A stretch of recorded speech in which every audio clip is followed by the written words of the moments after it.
Hello, ẹ̀yin èèyàn mi, kì í máa ṣe kékeré. A kú, a kú bójú ọjọ́ ṣe rí o. A kú òwúrọ̀, bó jẹ́ àárọ̀ la wà, bó jẹ́ ọ̀sán, bó jẹ́ ìyálẹ̀ta, bó jẹ́ alẹ́. Àbọ̀ Ọlọ́run á dájú lórí wa o. Ẹ ṣé bí ẹ ṣe ń tẹ́tí sí wa. Kì í máa ṣe kékeré. Nọ́bà ni Princess Adétutù. Wọ́n ló lọ sí abẹ́ ààbò lẹ́nu ọjọ́ mẹ́ta yìí again.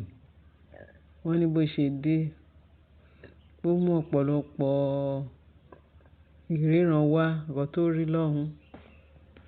Ó rí nípa kábíyèsí, ẹ̀gbọ́n kábíyèsí Prince Adétúnjí. Wọ́n ní ó rí rẹpẹtẹ pé wọ́n ní ikú bọ̀bọ́ yẹn, wọ́n ní ààfin, inú ààfin yẹn ló ti wá o. Pé kí wọ́n má mi kàn pé wọ́n ti rí àwọn tí ibi tí ikú yẹn ti wá, pé wọ́n ti mọ ibi tó ti wá. Wọ́n ló jíṣẹ́ lọ́pọ̀lọpọ̀ fún kábíyèsí.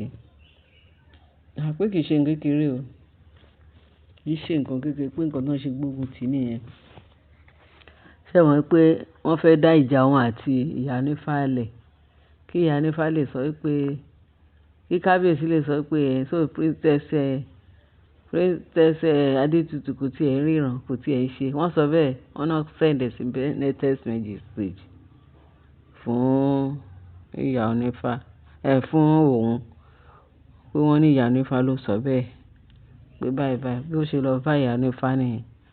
Ìyá Nífá dẹ̀ lọ bínú lọ sọ fún kábíyèsí, tí kábíyèsí fi pè wọ́n sínú họ́ọ̀lù kóòtù oníkíní, court hall ní ààfin. Bẹ́ẹ̀ ni kábíyèsí ti pè àwọn méjèèjì tó béèrè gbogbo nǹkan tó ṣe ń lọ lọ́wọ́ àwọn méjèèjì. Kí ni ìtumọ̀ yẹn? Ó díndín ẹ̀yin méjèèjì àgbàlagbà tóun ti fọkàn tọ́ yín pé ẹ̀yin lè máa darí ààfin yìí. Kí ló wá lè fà á tí ẹ̀yin méjèèjì fẹ́ ní ìkùnsínú síra yín? Ni Adétutù wá fi text message tán send sí òun pọ́n ní Ìyá Nífá sọ pé Ìyá Nífá sọ báyìí. Pé wọ́n ní Ìyá Nífá sọ bẹ́ẹ̀, mo ti àti sọ̀rọ̀ yẹn tẹ́lẹ̀ àti ṣiṣẹ́ yẹn pé Ìyá Nífá sọ pé Adétutù wo tí ò ní ṣe, tí ò ní nǹkan kan, pé irọ́ ló ń pa, pé kò sí vision kankan tó ń rí, pé fake ni. Pé kábíyèsí kan ń wọ ọgbọ́n láti fẹ́ àbí láti ṣe kíni, pé kò ṣe pé bóyá ó ní agbára kankan. Pé ó dáa náà tó wá pé ó lágbára lóòótọ́, kí ló dé tí kí ló dé tí gbogbo àwọn tó ń attack ẹ̀, kí ló dé tí ò dọ̀fẹ́ tó wá pé ó lágbára? Gbogbo àwọn tó ń attack ẹ̀, kí ló dé tí ò jára wọn gbà? Kí ló dé tí ò ṣe kìkì agbára kan kó fi bá wọn jà? So before you know it, wọ́n ti rush lọ sọ sí tuntun wá kàn tí ara àṣẹ bí normal human being. Pé irọ́ ni pé kò ní agbára kankan. Ṣé Ìyá Nífá wọ́n lè tẹ́ ìsìyà ni? Wọ́n sì ṣe Ìyá Nífá bẹ́yìn. Káwọn gan máa rí iná ní kànga. Wọ́n máa rí iná ní kànga o. Pé ṣùgbọ́n Adétutù pé fún ẹ̀lẹ́ ní pé kò ní nǹkan kan.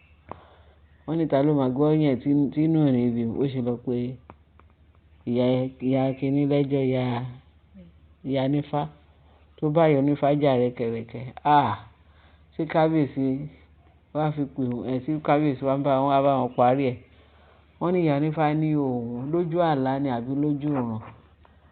Níbo lòun àtẹnìkan ti dúró tán jọ ń tòkú ọ̀rọ̀? Ṣé gbogbo àwọn ọ̀rọ̀ rádaràda ṣé ó yẹ òun láti pé bo ni kábíyèsí ti rí irú nǹkan bẹ́ẹ̀ yẹn lọ́wọ́ òun? Pé kábíyèsí wá ní pé bí Ìyá Nífá kàn ṣe bẹ̀rẹ̀ sí ní ṣépè ni. Wọ́n ní Ìyá Nífá bọ́ bàtà ni o, ó bọ́ bàtà lẹ̀ ló fi ń ṣẹ́ ìpè yẹn. Wọ́n ní kì í ṣe ìpè kékeré o. Ẹnikẹ́ni tó ṣe irú nǹkan báyìí, ibikíbi tó wà tó ń tọ̀ òun ti dúró tán jọ sọ nǹkan báyìí. Níbo ni kóun ti sọ̀rọ̀ Adétutù? Kí ló kàn òun? Ṣé ọ̀rọ̀ Adétutù ni ló kàn? Ṣùgbọ́n olúkálùkù ló wà láyé tiẹ̀. Wọ́n ní Ìyá Nífá pariwo ṣẹ́ ìpè yẹn tó jẹ́ kó lágbára. Wọ́n ní kábíyèsí ní Ìyá Nífá. Ó máa calm down ni o. Ó máa calm down. Ó ti mọ ibi tí ọ̀rọ̀ yìí ti wọ́ wà o. ó ṣáà mọ nǹkan tó ń ṣẹlẹ̀ láàfin nípa Adétutù. Wọ́n ní òun fẹ́ fẹ́ Adétutù, òun fẹ́ ṣe kíní, òun fẹ́ ṣe gbá. Tóun bá tiẹ̀ fẹ́ fẹ́ Adétutù, tóun bá tiẹ̀ fẹ́ fẹ́ Adétutù, àbí tóun bá tiẹ̀ fẹ́ fẹ́, ṣé tóun bá ní kó òun fẹ́ kó lè dùn, kó máa dùn wọ́n náà ni, because òun dẹ̀ sọ pé òun máa fẹ́. Ṣé ẹ mọ̀ pé nǹkan tó ń ṣe Adétutù, tó ń ṣe wọ́n ní ààfin? Ṣé ẹ mọ̀ pé kábíyèsí wọ́n ti ń pariwo, wọ́n wádìí lọ, wọ́n wádìí bọ̀, wọ́n ní kò tí, wọ́n ní wọ́n ní ibi tí ọ̀rọ̀ yẹn ti wọ́ wá, pé kò yẹ, pé ọ̀dọ̀ Ashley, pé kò yẹ ní ọ̀dọ̀ Ashley, pé Ashley ní problem gbogbo wọn ní ààfin yẹn. Nípa bọ́n tún ṣe rán èèyàn pé kán lọ na Adétutù nílé. Wọ́n ní òru lágo 3 òru ló rán àwọn èèyàn kan sọ pé bóyá níbo ni àwọn adigunjalè ti fẹ́ wọnú pẹ̀lú bí security ṣe pọ̀ ní ààfin yẹn. Níbo náà fẹ́ gbà wọlé? Ìtumọ̀ pé wọ́n ti wọlé, wọ́n ti bá síbì kan tó rí pé Adétutù ti wọlé lọ, wọ́n tún lọ bá. Wọ́n ní àwọn géńdé 3 ni wọ́n nà, wọ́n fẹ́ Ọlọ́run ló ní kí wọ́n máa pàṣà. Wọ́n dẹ̀ kó gbogbo ẹrù ẹ̀ jáde, wọ́n dẹ̀ sun ilé ìrìṣẹ́ náà gẹ́gẹ́ bí wọ́n ṣe sọ fún wa. Ìgbà tí wọ́n dẹ̀ sọ̀rọ̀ tán yiri ẹ̀ tán ṣe kíní, wọ́n á rí i pé ọwọ́ Ashley ni gbogbo ẹ̀ ti jáde. Ṣé ẹ mọ̀ pé Ashley tí ẹ̀ ní pé òun ti di egungun ẹja sí wọn lọ́rùn, pé kò sẹ́ni tó lè mọ̀ òun, pé tí ẹ̀ ní pé tán bá ní kán jẹ́ ẹ̀kọ́ pé wọ́n máa ń dáríjì ewé ni, òun lọ̀rọ̀ Ashley tí ó sọ pé kò sí nífún kábíyèsí. Ó mú kábíyèsí yẹn gẹ́gẹ́ bí ẹgbẹ́ ẹ̀, ó lè mú gẹ́gẹ́ bí aráàrin fún ẹ̀. Ó fi ẹ̀ ní pé àwọn àti kábíyèsí jọ ń ṣe wọléwọ̀de nípa iṣẹ́ ìṣẹ̀ṣe tó ń ṣe. Só ti lérò pé kábíyèsí kò sí nǹkan tí kábíyèsí fẹ́ dà fún òun tóun máa sọ pé kìnní kan tóun máa fi bẹ̀rù kábíyèsí. Ẹ mọ̀ pé gbogbo camouflage tó máa ń ṣe ní screen tá máa ń sọ pé nífẹ̀ẹ́ kábíyèsí tó máa sọ pé olówó orí mi, àkàndé òun, kìnní kan, nǹkan gbádà kòdo, ọkọ òun. Kò lè sọ pé ọkọ wa rí o. Ṣé ti gbọ́ rí lẹ́nu ẹ̀ tó máa sọ pé ọkọ mi ni. Ẹnikẹ́ni tó lágbára tó ní ọkàn tó lè dùn lẹ́nu ẹ̀ ní Naomi. Pé Naomi nìkan ló lè sọ pé ọkọ òun, torí kò bá ọkọ kankan lọ́wọ́ anybody ní kó tó wá sí ààfin. Kò bá ìyàwó ńlé, kò bá anybody tó ń bá ṣe rival. Ó wá gedegbe pẹ̀lú kábíyèsí. Àwọn méjèèjì náà jọ bẹ̀rẹ̀. Kán tó gbé túláàsì wọn wá, àwọn oníṣẹ́ ibi tó bẹ̀rẹ̀ sí ní. Wọ́n láṣìlì yìí kan náà ní number 1 tó kọ́kọ́ tó jẹ́ ejò tó lọ tàn àwọn Adam and Eve ní ọgbà Édẹ́nì. Wọ́n ní Ashley yìí, irú bí ejò yẹn ṣe wá tó wá tàn Eve. Wọ́n ní bí Ashley náà ṣe wá sí ààfin yẹn tó wá tàn Naomi. Wọ́n ní Naomi ló kọ́kọ́ mú balẹ̀ tó fi gbogbo oríṣiríṣi nǹkan mèremère. Ṣé mọ̀ pé náà ọmọdé yìí nígbà yẹn ọkàn ò tí ì bẹ̀rẹ̀ sí ní ṣe kó tiẹ̀ ní pé kó ṣàtìmọ́ Ọlọ́run, kó máa ṣe iṣẹ́ tọ́lọ́run. Pé tó wọ́n mọ̀ pé ẹnìkan lè ṣe bí fóun. Torí wọ́n láṣìlì wá gẹ́gẹ́ bí ejò láti wá máa ṣe oríṣiríṣi, láti wá pa oríṣiríṣi irọ́ fún Naomi. Àṣé pẹ̀lú oògùn ni, pẹ̀lú gbogbo ẹ̀. Kó tó bẹ̀rẹ̀ sí kí ó tó di pé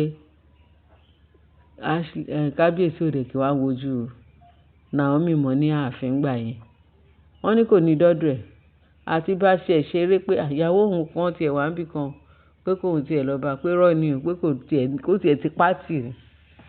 Ọmọ yẹn dẹ̀ rí gbogbo oríṣiríṣi. Wọ́n ní gbogbo ààfin yẹn dàbí Sodom and Gomorrah nígbà yẹn. Wọ́n ní kábíyèsí àtàwọn àlè yẹn kìí ṣe kékeré o. Bí pé òun máa gbé àlè wá, kò sí nǹkan tọ́mọ yẹn kékeré yẹn lè ṣe fún òun.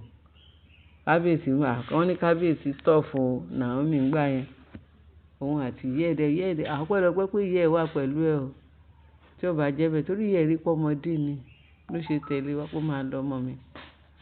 Ọkọ ètò fẹ́fẹ́ yìí pé màá máa tọ́ ẹ sọ́nà bó ṣe fẹ́fẹ́. Èèyàn máa ń ní sùúrù ni. Bẹ́ẹ̀ sì gba sí sùúrù wa tán sùúrù, ọmọ wa ní sọ fún pé màmá Ibi báyìí òun ò lè gbé, òun ò tiẹ̀ ṣe mọ́, ó ṣe kúrò nìyẹn. Àwọn people yẹn dẹ̀ náà ni. Ẹ̀yin èèyàn mi, ọ̀rọ̀ pọ̀.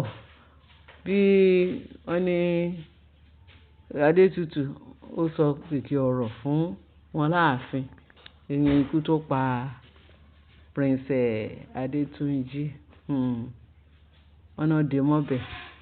Wìnrìnwìnrìn ṣẹ̀ ń bọ̀, wọ́n yìí máa sọ wìnrìnwìnrìn.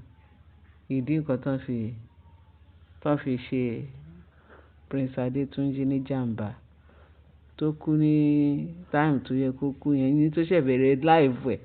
Ìdùnnú ṣẹ̀ṣẹ̀ bẹ̀rẹ̀ sí ní ṣubú láyọ̀ fún ẹni ẹlẹ́ni. A gbọ́ pé kò tiẹ̀ sí ìyàwó lọ́dọ̀ ẹ̀. Bí ìtọ́ ni bí rọ̀ ni kó tó kú. Nǹkan tá a gbọ́ allegedly, because a gbọ́dọ̀ wádìí ohun gbogbo dájú. Ìyẹn kọ́ la gbé wá láàárọ̀ ìbẹ̀tì. Nǹkan tí bá ṣe ń gbọ́ àwọn fìrìnfìrìn ṣe mọ̀ pé ọ̀rọ̀ íńtánẹ́ẹ̀tì Ọlọ́run kó ṣàánú wa ni. So bá ṣe gbọ́ ni àdé gbọ́dọ̀ gbọ́ ká má sọ fún wa. Ẹ̀yin èèyàn wa, mo ní kí n ta yín lólobó. Mo ní kí n dẹ̀ sọ fún yín bó ṣe ń lọ. Kí n update yín kẹ́ lè mọ bó ṣe ń lọ. Èyí tó kù a máa fi sí etí ìgbọ́ wa. Ẹ jẹ́ ká lọ sẹ́nu iṣẹ́ ká lọ find out gbogbo àwọn tó kù. Ẹ ṣé gan bẹ́ẹ̀ ṣe ń tẹ́tí sí wa, ẹ bá share, ẹ bá like, ẹ bá subscribe, ẹ bá fi tó kù sí comment section. Àbọ̀ Ọlọ́run á dájú lórí wa o. Jésù Kristi Olúwa wa. Àmín.